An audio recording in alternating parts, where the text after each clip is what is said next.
and the church. God compares it to that. And he also talks about the crisis that they were in. What do we know about Corinth? A very sexualized kind of a society. They had the temple of Aphrodite there, where temple prostitutes would regularly ply their trade in the city. And the word Corinth was just synonymous with sexual abuse and messing up big time. And you have to be careful. That's how bad it was. And so Paul addresses those times that they were living in. But I want to talk about our times, because I don't think we're that far removed from Corinth, sadly. Okay, we're not that far removed. Nowadays, very violent crimes are associated with sex, like rape and human trafficking. We also have incest and adultery and homosexuality going on. What God intended for good and to be beautiful has been exploited. It's really bad. God have mercy on us. And so, again, we're not going to talk about the role. We're going to dive into what it says. But speaking of the role, if you're not signed up for the marriage retreat, sign up, okay? Don't forget those spots. Once we hit 250, as Keith pointed out, that's it. There won't be room for any more couples. And very specific things are planned for that time. So we're talking about the institution. Marriage is the foundation of society. That is just how God made it. Jesus described the church as his bride. There's no other relationship like it on the earth. God created, he knows how to make it work, and yet he said it's not easy. It is not easy. It is difficult to be married today. It really is. It's difficult to maintain any relationship, okay? I think even for those of you who are roommates, you know what I'm talking about. You know, if your roommate would just clean up after herself, then y'all would be happy. You know what I mean? But I'm not going to put all your business out there just yet, all right? But it's difficult. But here's what the American Psychological Association says about marriage. 40 to 50% of first marriages end in divorce. So look around for a quick moment. Basically, half of you will get a divorce, according to statistics. Now, prayerfully, you won't, because you're here and you're learning God's way of doing things. But 40 to 50%, that's pretty staggering. Of second marriages, 60 to 70% fail. So those are not good statistics at all. And the Corinthians were struggling. They were trying to figure out, how do we do this thing called marriage? And they had lots of questions for Paul. And if you look at verse 1, Paul says, now for the matters you wrote about. In other words, they sent Paul a letter, and unfortunately, we don't know what that letter would look like, but they sent him a letter saying, you need to talk to us, Paul. You're our spiritual dad. You helped start this church. You've got the Holy Spirit. You're an apostle. You can help us, so you need to answer some questions. Here are some basic questions they had in Corinth. Was it right to be single and necessary to be single if you're going to be spiritual? That was a basic question that they had, and you'll see why in just a moment. Another question. Because they had Orthodox Jews there, they said, was it right to be married to be spiritual? Because Orthodox Jews would have said, I mean, what did God say? It's not good for the man to be alone. It said get married and replenish the earth and all of that. So the thinking would be, yeah, you got to be married. If you're not married, something's wrong. There was a belief also in celibacy. So being single was built up a lot.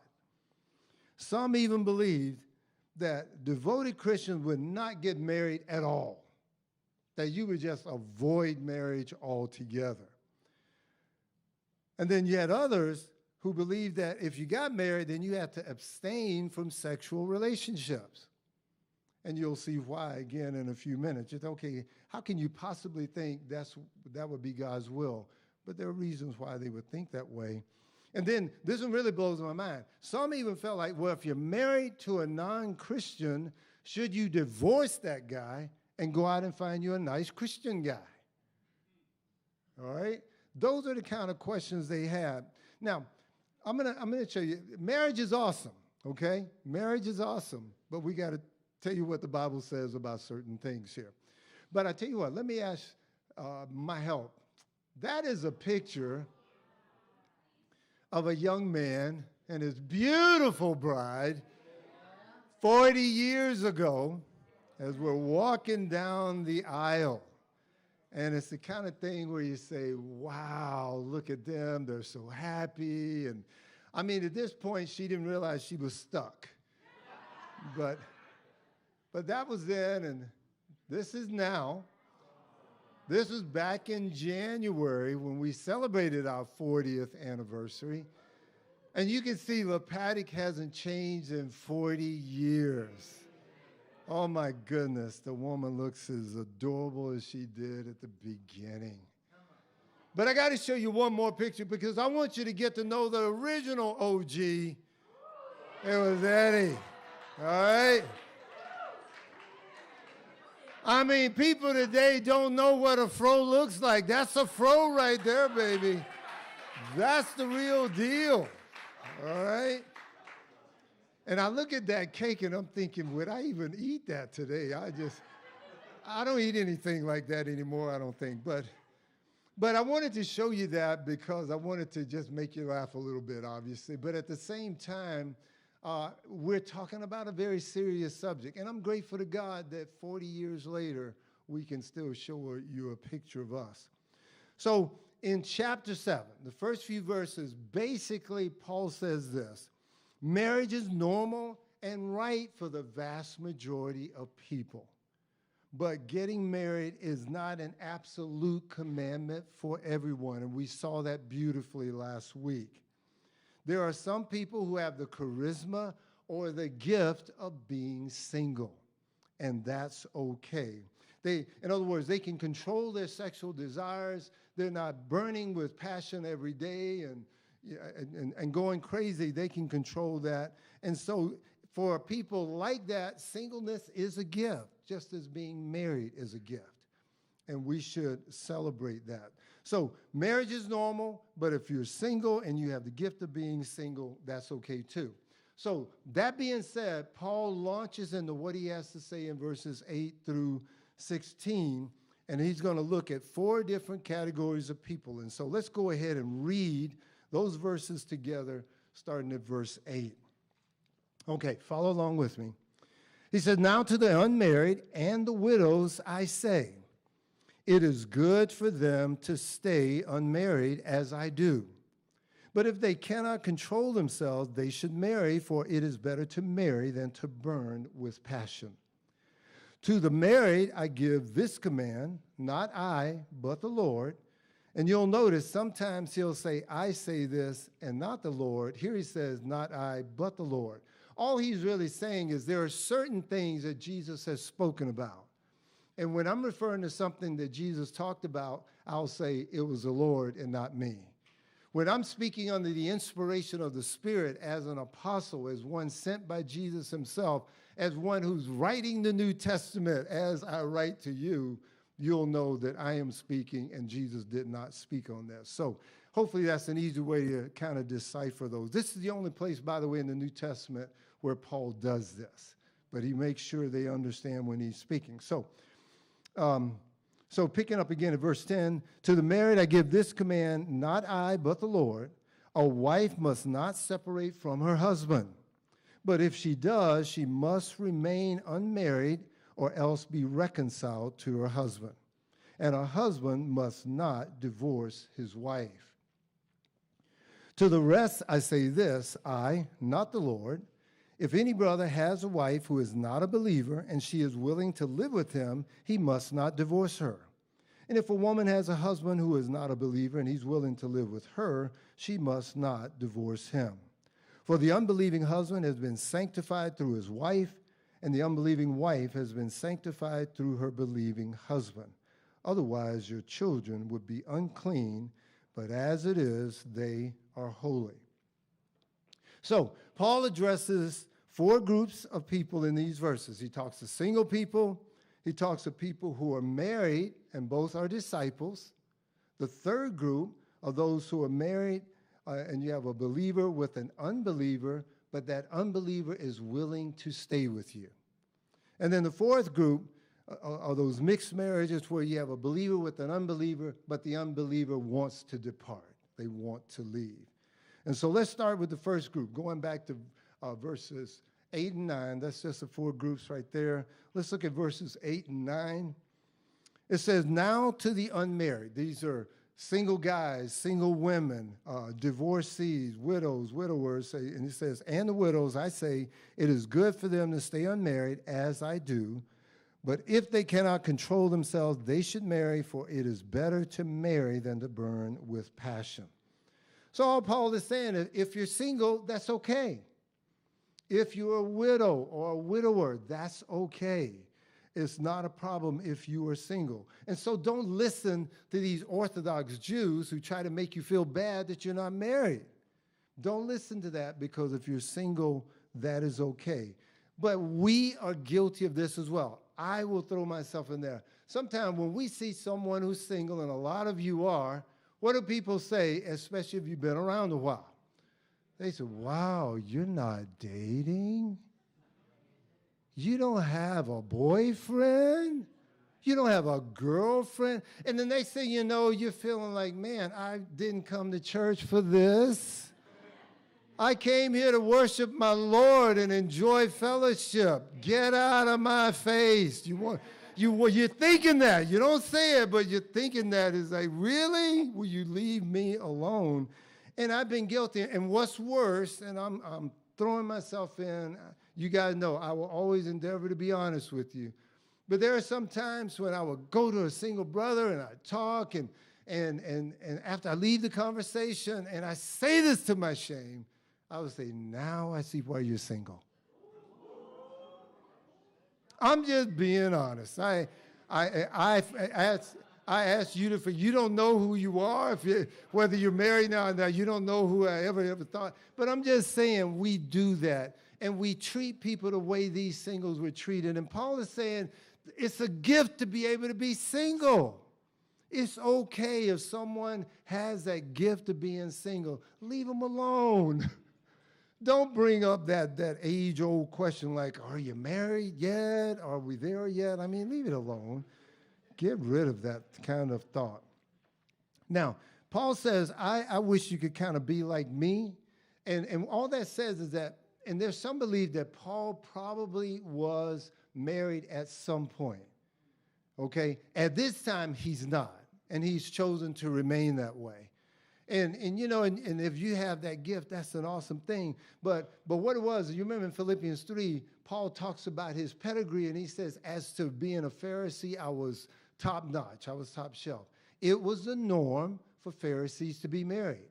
So the thinking is Paul probably was married at some point, and either his wife must have died, and this would have been before he became a Christian. So most of his life was spent as a single serving God. That's kind of the thinking there with the Apostle Paul. But look at what he has to say in verse 25, because he continues this thought there. He says, now about virgins I have no command from the Lord, but I give a judgment as one who by the Lord's mercy is trustworthy. Because of the present crisis, in other words, because of the mess there is in Corinth, because of how horrible it is there, he said, I think that it is good for a man to remain as he is. Are you pledged to a woman? Do not seek to be released. Are you free from such a commitment? Do not look for a wife. But if you do marry, you have not sinned, and if a virgin marries, she has not sinned. Paul says, in light of the present circumstances, just be content with wherever you are. If you're pledged to be married, then go ahead, get married. If you're not pledged to be married, don't worry about seeking a relationship. Just go ahead and enjoy being single. But if you choose to marry, you've not committed a sin. And if a virgin marries, she has not committed a sin. However, I got to add this part at the middle, at the end of the verse. But those who marry will face many troubles in this life, and I want to spare you this. If you've been married a minute, you know that marriage has struggles and problems. I mean, you saw that picture of me walking down the aisle. Oh, my goodness, life was so good. But she didn't know that after I got married, I would forget to put the toilet seat down. And she didn't realize that I would squeeze the toothpaste in the wrong place instead of the bottom. I squeeze it in the middle. Or I'm just throwing out some stuff. Y'all think this is me. That's not me. I've learned. I'm a better husband. I mean, if y'all know my dear wife, there are certain things I will make a mistake one time doing, and my homegirl will set me straight and she will make sure I get to heaven. I mean, I'll make sure we have fun getting there, but she'll make sure we make it in the meantime. But you think everything is perfect, everything is wonderful and all that good stuff, but marriage has troubles with it, and sometimes we forget that marriage is not the promised land. Sometimes we can get so caught up with, I got to get married, I got to get married, I got to get married and all that, and marriage becomes a focus rather than contentment with Jesus. You got to learn to be content. I really believe that when I reached that point, way back in my dating days, when I just said to God, I'm tired of people coming to me, asking me about dating. I'm tired of people wondering when I'm going to get married and all that kind of stuff. I had been around the church for like 10 or 11 years, and people just kept asking that. And I said, look, when God is good and ready for me to get married, he will bring along the right person. But in the meantime, I am content to serve Jesus. I am content to be a disciple. I'm content to just do his will. And if he chooses to wait another 10 years, I'm fine with that. And I think it was about a month later, that was when I met LaPatty. And that's just the truth. But God knew I didn't have the gift, okay? He knew I needed a wife. I needed to get married. So I'll just put that out there and leave it alone. All right. And where am I at? Matthew 19:10. Okay, I'm at the right spot. I put this up there because Jesus once had a conversation with the disciples about marriage. He was talking about marriage and divorce, and he's going on and on about what that looks like. And finally, these guys said this to him. They said, the disciples said to him, if this is a situation between a husband and a wife, it's better not to marry. They just said, if marriage is this hard, then shucks, forget it. I don't want to do it. I'd rather be by myself, kind of a thing. And Jesus replied, he said, well, not everyone can accept this word, but only those to whom it has been given. So Jesus is saying, if you can be single, you can be singularly focused on doing God's will. You can crank. Guys, when I was single, I didn't have to worry about coming home to help with the kids or helping them with their homework or making sure they're fed or picking them up from the babysitter. There are a lot of things you don't have to worry about if you're single by yourself. And so Jesus is saying, look, if you can be single, it's a good thing. But not everyone has that gift. But if you have the gift, be grateful for it. But if you don't have the gift, get married, okay? I'll just say it. Get married. You don't need to mess around with that. And I think if you don't have that gift, God will do what? He'll provide you with the right partner. I really believe that. Now, sometimes our focus is so much marriage instead of being the right person. If you're not the right person, you're not going to get the right partner. Okay, but that's another sermon for another time. We could get in that and go places with it. But you've got to be what you need to be so that God can direct you to the right person. 1 Corinthians 7, verse 8 and 9.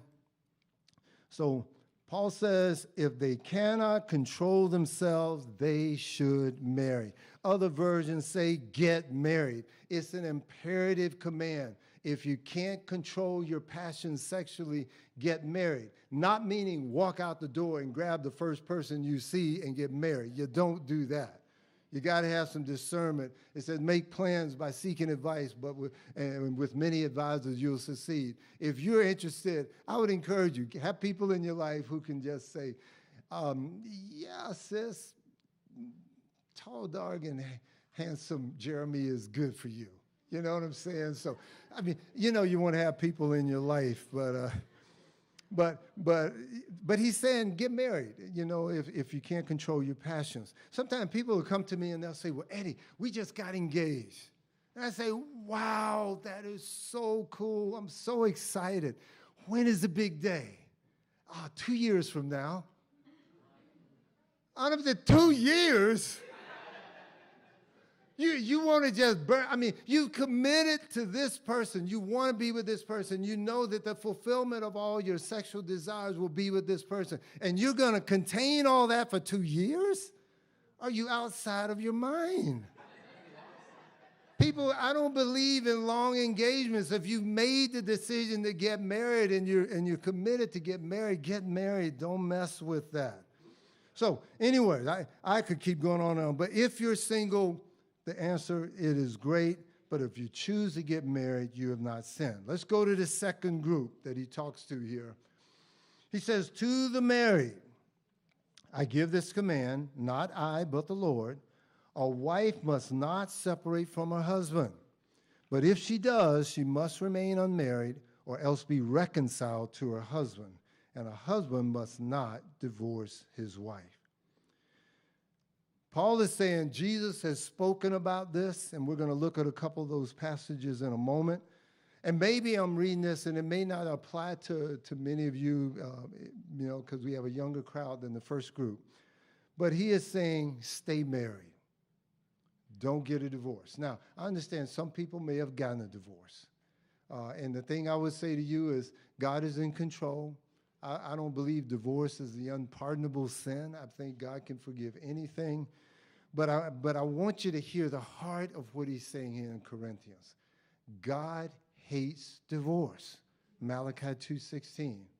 God rebuked the Israelites because they were divorcing each other. He says, you need to stay married.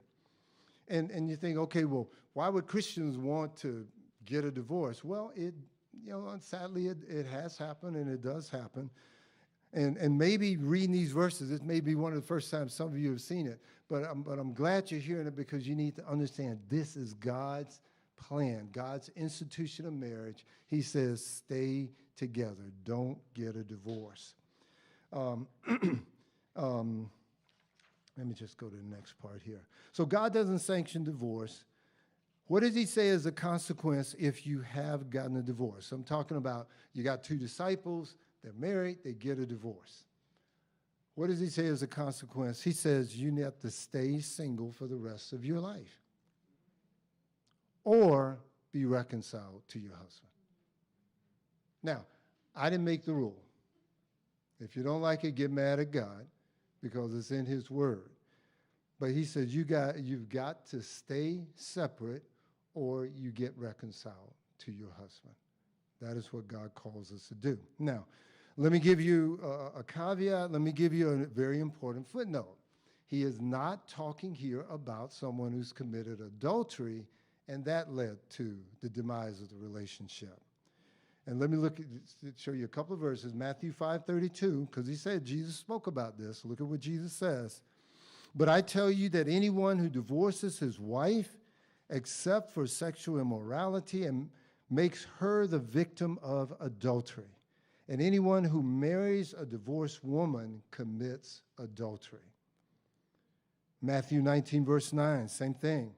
I tell you that anyone who divorces his wife except for sexual immorality and marries another woman commits adultery. The only grounds that Jesus gave for dissolution of a marriage is adultery, is sexual immorality. And to show you how God is real firm on this, you remember the story of Joseph and Mary. Joseph was pledged to be married to Mary, and then he found out what? Mary was pregnant. I think he knew the character of Mary. He knew that was not her character, that was not her heart, that was not the kind of person he's been with. And yet she's pregnant with a child. And in chapter 1, verse 19 of Matthew, I'll read this for you. It says, because Joseph, her husband, was faithful to the law and yet did not want to expose her to public disgrace, he had in mind to do what? To divorce her quietly. He didn't want this special woman in his life to be publicly disgraced. So he says, I'm going to divorce you because the law allows for that. Okay? Don't judge Joseph. He was just doing what the law would allow. I'm not saying you have to get a divorce. By the grace of God, I know people in the church who had a rough time There was adultery involved, and God healed that relationship. So he can do that. But my point here is to say Joseph was within his legal rights in the law to put her away. And so he chose to do it quietly. But then by the grace of God, God let him know that, okay, stay with her. Something good is happening in her that's going to save all mankind. And at that point, I'm thinking, well, you bet I'm going to stay. I want to be a part of this if you got something that powerful that you're planning for. That's not the case here in 1 Corinthians 7. He's talking about people who are not together, but it's not because of immorality, not because of adultery. And so, summarizing so far, to be single is good, okay? We got that. But if you can't be single, if you're burning with passion, you need to get married. Don't have a long engagement. Make it happen, okay? And then once you're there, stay in that marriage and give yourself fully to it. Look at what Paul says in 1 Corinthians 7. Talk about making it pretty straightforward for us to understand. Husbands and wives should be fair with each other about having sex. A wife belongs to her husband instead of to herself, and a husband belongs to his wife instead of to himself. So don't refuse sex to each other unless you agree not to have sex for a little while in order to spend time in prayer. Then Satan won't be able to tempt you because of your lack of self-control. So single people, this is God's design for marriage. Once you are married, you no longer belong to yourself, but to him, and he no longer belongs to himself, but to you. And so Paul says, since you live in such a sexualized environment, let me give you specific instruction about how you should view sex. This is the way it should be in marriage. Okay, so let's go now to group 3. These represent Christians who are married to a non-Christian, and that non-Christian is willing to stay with them. And you think, okay, well, how might that happen? You got 2 people, they're not in Christ, someone comes along, shares their faith, they get interested, the wife gets converted, the husband does not. And so the basic question for her is, okay, should I get rid of this guy? Even though he's willing to live with me, should I get rid of him and go out and find me a nice Christian man now because I'm a disciple? Look at what he says, and I'll show you this in 1 Corinthians chapter 6. This is where that thinking would come from. He says, do you not know that your bodies are members of Christ himself? Shall I then take the members of Christ and unite them with a prostitute? Never. Do you not know that he who unites himself with a prostitute is one with her in body? For it is said, the 2 will become one flesh. But whoever is united with the Lord is one spirit with him. So the basic idea, he's saying, look, if you are married and you unite yourself to a prostitute, you are defiled. So the average woman who becomes a Christian would think, okay, we're both pagans, but now we're not pagans anymore. We're not non-Christians. I'm at least a Christian, but he's not. So when I unite with him, am I not defiling myself? And that's the question that Paul is addressing. And so what's his answer in verse 12? He says, to the rest I say this, I not the Lord, if any brother or has a wife who is not a believer and she is willing to live with him, he must not divorce her. And if a woman has a husband who is not a believer and he's willing to live with her, she must not divorce him. In other words, he said, if the person willing to live with you, no, you don't kick them out because they're not a disciple. You live with them if they're willing to live with you. You don't say, okay, I'm a disciple, you're not, I'm out of here, goodbye, Charlie. It was good knowing you, I'm moving on. Finding me a good Christian guy or a good Latin man, like Carlos. But he's taken. You can't have him. He said, don't divorce.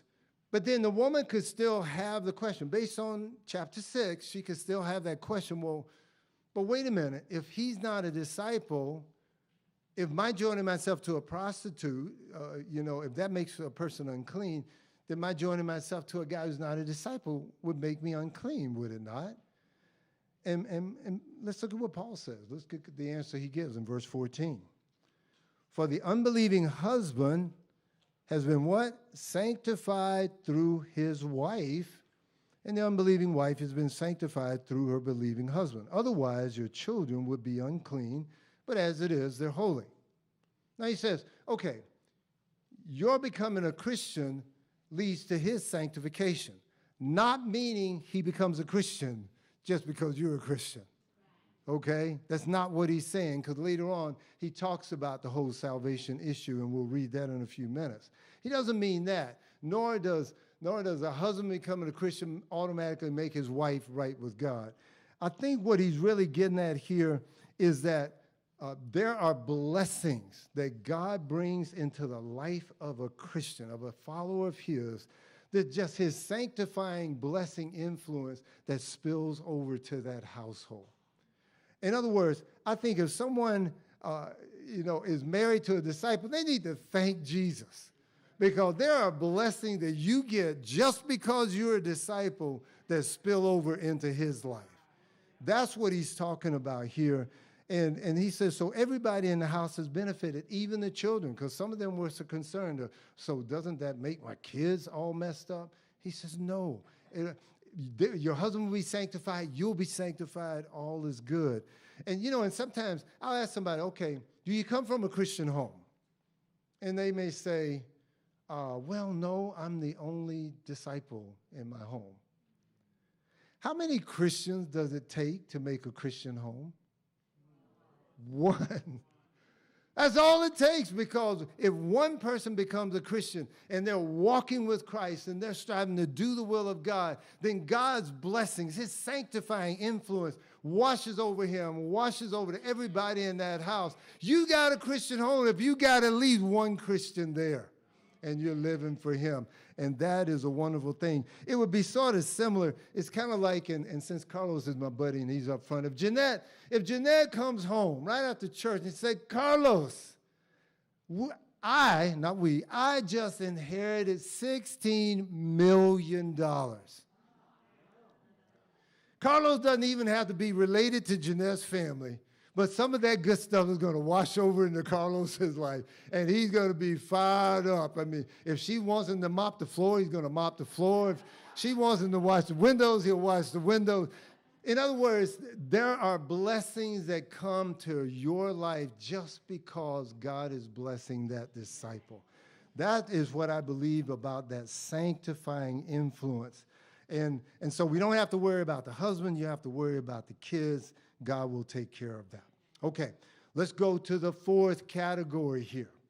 And this is where you have someone who's a disciple, husband's not a disciple, doesn't believe in your Christianity, wants nothing to do with it. In fact, he wants to get out of the marriage. Let's see what Paul has to say. But if the believer leaves, let it be so. The brother or sister is not bound in such circumstances. God has called us to live in peace. How do you know, wife, whether you will save your husband? Or how do you know, husband, whether you will save your wife?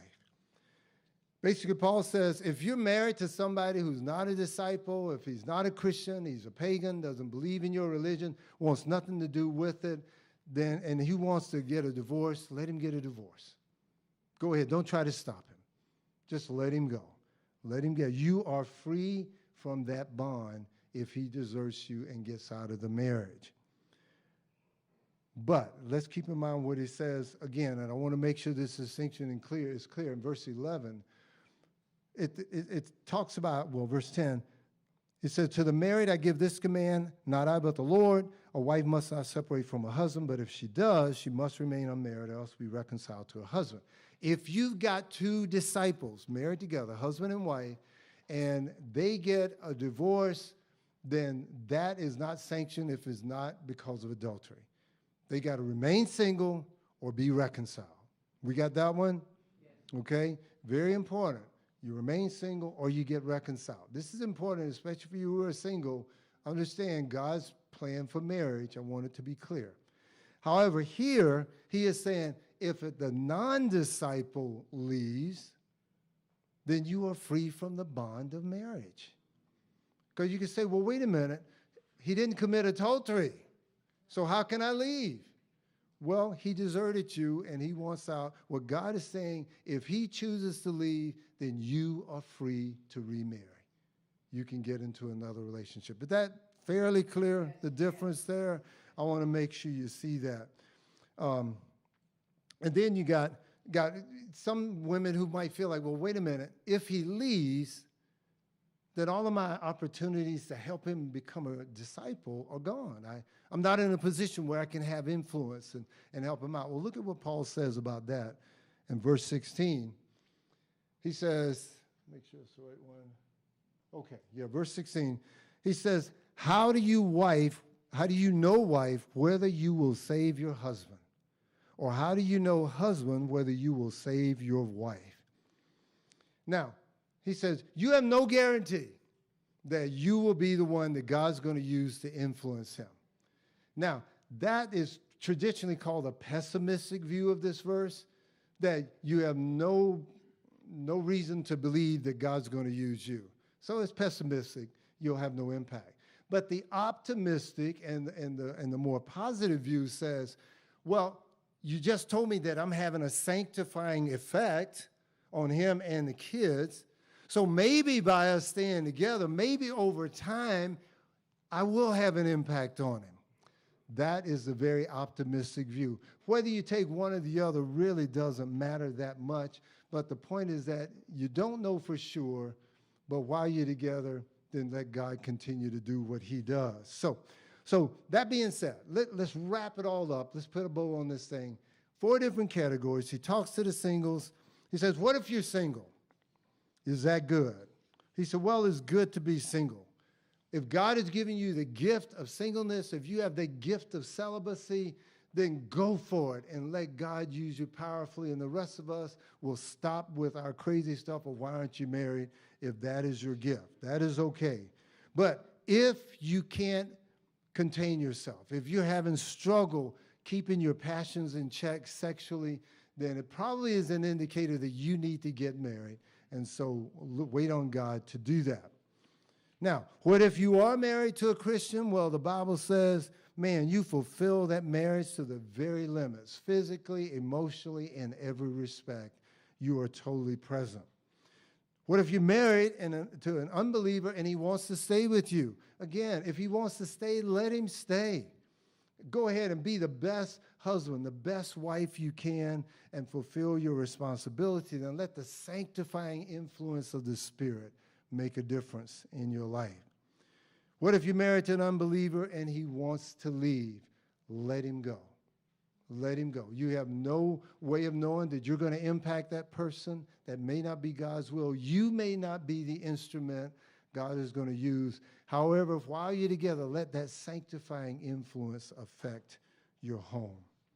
You may think, okay, but who's going to share their faith with them? Again, God is the one who saves people, right? God is the one who makes things grow, so God will work it out. You will not thwart his will by not being there. Big picture conclusion to all of this. I believe the big message that God wants us to hear is be content where you are. Be content where you are. I really believe that's why God blessed me, because I reached the point of contentment. I said, you know what? I don't know what God's will is for me. All I know is where I'm at right now. I'm serving him. I love serving him, and I'm going to continue to serve. You got to learn to be content where you are. And there was a song we used to sing in my earlier days, but I'm kind of in love with the one we sang today. But it's the song, Have Thine Own Way. And we would do this as an invitation song to tell people, if you want to come forward for prayer or to get right with God, please come. We were saying this, have thine own way, Lord. You know, thou art the potter with the clay and all of that. It says, mold me and make me after your will while I'm waiting, yielded and still. In other words, you need to get to a place where you just trust God. The song we sang today says, I'm desperate for you. I am lost without you. I'm not desperate for marriage. I'm not desperate for a mate. I'm desperate for you. And I think that's what God wants for each one of us. So your living water challenges, it kind of hopefully fits very well with the lesson. You know, marriage and celibacy are both gifts from God, okay? But does our generation give sufficient honor to both of those? And I think we kind of know the answer, but it's still a good thing to discuss. Oh, and I see people taking pictures, and my big head is in the way. I'm sorry. I'll lean over or something. Maybe we'll move the podium next time. But then the second one is to just talk about the impact. If you're the only disciple in your home, you are having impact because the sanctifying effect of the Spirit is in your life, and you need to be encouraged about that. We need to learn the secret of being content. God's working it out. He never stops. He never stops working. He's working it out. I don't care what situation you're going through right now, God is behind the scene working because he never stops. He never stops working. And what we've got to do is that instead of making our focus either marriage or this or that or the job, we need to make our focus Jesus. Just be content with Jesus. Learn to say, I am desperate for you. I'm lost without you. Make love your aim. Trust in the Lord with all your heart. And don't lean on your understanding. Seek first his kingdom and his righteousness, and all these things will be given to you as well. Delight yourself in the Lord, and he'll give you the desires of your heart. Guys, we just need to trust God, give our hearts to him, know that he's working, know that he loves us, and at the right time, your blessings will flow from heaven like a mighty river. So thank you for your attention. God bless.